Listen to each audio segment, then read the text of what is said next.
My name is Rick Hall. I won Fink in 1999 and 2002.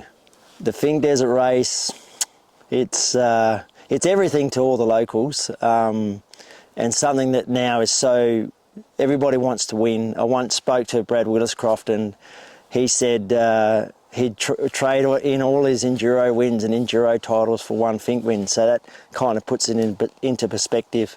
There's only been 20 winners in the 46 years it's been going, so they're not easy to win, but they're fun to just ride. They're fun to be a part of, whether you're racing or not.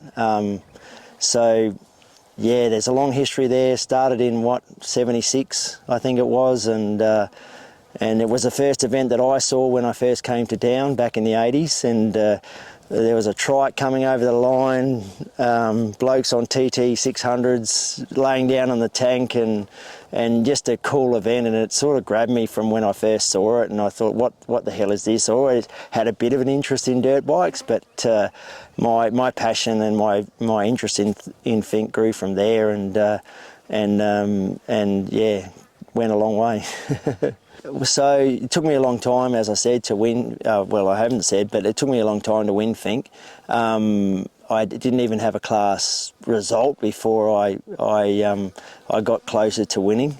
The first year I won was 1999, and I was running second, not far from here, and I was getting urged on by the crowd, and I thought, this is a bit weird. The crowd are like going nuts, and I thought, well, something's going on. And as I got a bit closer, I saw a bit of a trail of dust, and there was Greenie still riding along the track, and I could see he was going slow, so I slowed down beside him, and through a series of sign languages, he said, I'm holding the bike flat and it's not going anywhere. You could hear it was dying, like I was running out of fuel, and I looked at him and shrugged my shoulders. He looked back at me, tapped me on the shoulder and pointed down the track, and I just clicked it down a few gears, and I had a great day. And unfortunately, Greenie didn't have a very good day, but he went on to win, 4 Finks, and yeah, certainly etched themselves in the history books.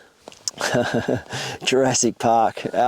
There's such an infatuation with them and such a cult following that the mind boggles. They've always been a part of my life, and there's times when you're out riding with mates and you go, take it for a ride, and they won't even ride them. So they're a different beast. It's certainly a lot different to anything you'd ride today, and harder to ride, definitely harder to ride compared to the modern day 4-stroke, but still fun. And once you've mastered them, they're just a good day out, but certainly not something that you'd try and attempt to ride as a novice. And back in the day when we were racing and winning on them, guys would certainly, that would be their first bikes, and I'm sure it put a lot of guys off riding because they were a tricky beast to master. Yeah, I reckon the 4-strokes today have the same top end speed. One of the bikes behind me was clocked with a police radar gun at 181, and that was pulling 1536. So that's a 99, and the track was faster then. We had a road section that was amazing, and it was just something to behold, because you do all this choppy section through here to Deepwell, and you get to that road section. It's not only a relief, it was fun, because you were backing into corners, 5th gear pinned at whatever, 170 plus, and just laying down, and you had the windrows to catch you, so if you came in there too hot, you could hit the windrow and rail it. But certainly a different world, a fun world, a hard world, hard to compare then and now. And the other bike behind me, the OT, is actually the last 2-stroke to win Fink, so it's a pretty special bike. Can you tell me that story? What year was it when you left and you dropped down into the Fink River and you pointed at the cameraman? Oh, that year. So that year, I was having a great year. That was 02, and I'd had some really, there are a lot of fast guys then, as there are now. Brad Williscroft, Andy Hayden, Greenie,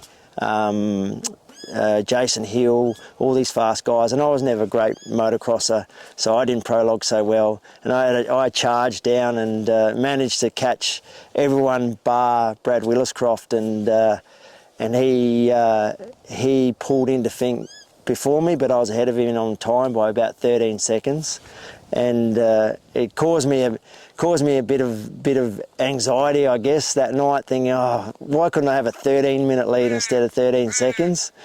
And then I woke up to myself and I thought, well, I'm on one of the fastest bikes on the planet, and fuck it, they have to catch me.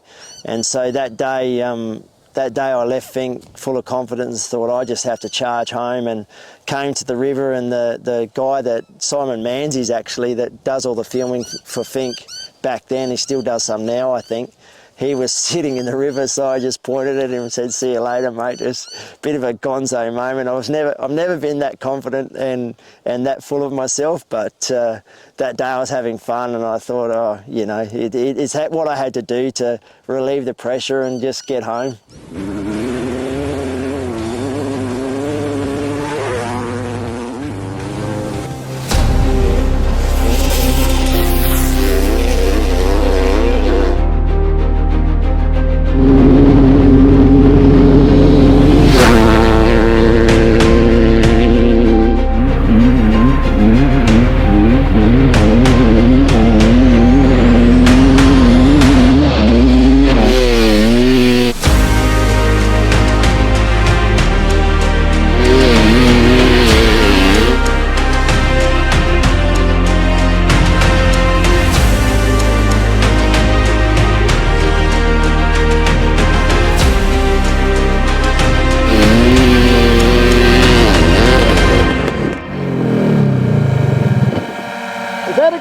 That was perfect!